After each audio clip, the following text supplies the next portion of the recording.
Cérémonie d'ouverture de la deuxième session extraordinaire du Conseil national de transition en présence du Premier ministre, l'ambassadeur Alamay Halina, ce 5 juillet au Palais de la démocratie.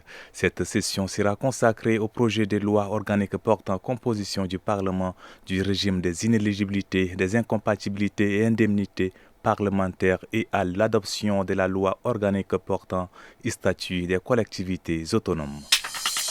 Le Premier ministre, l'ambassadeur Alamay Halina, a reçu une délégation de responsables de l'Église adventiste du 7e jour conduite par le pasteur Robert Ozeï Bounsou.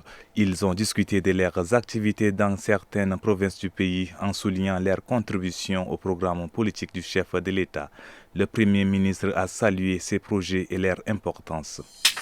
Le premier sommet de l'Alliance des États du Sahel réunira les dirigeants du Burkina Faso, du Mali et du Niger à Niamey le 6 juillet prochain.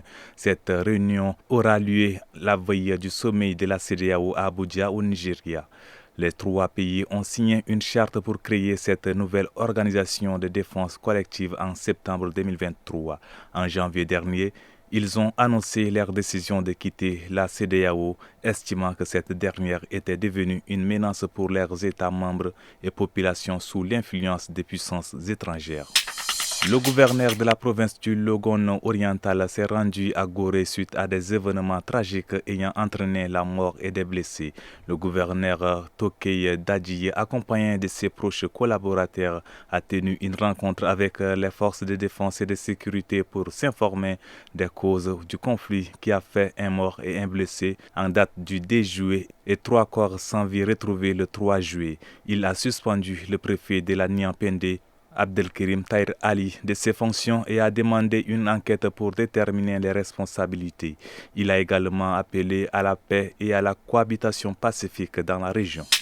Au Sénégal, pour finir, après le refus du Premier ministre de venir faire sa déclaration de politique générale à cause d'un vice réglementaire, plusieurs députés ont déposé un projet de loi pour rétablir les prérogatives du Premier ministre dans le règlement intérieur. Première étape pour combler le vide juridique sur lequel le Premier ministre s'appuie pour ne pas venir faire sa déclaration de politique générale devant l'Assemblée nationale.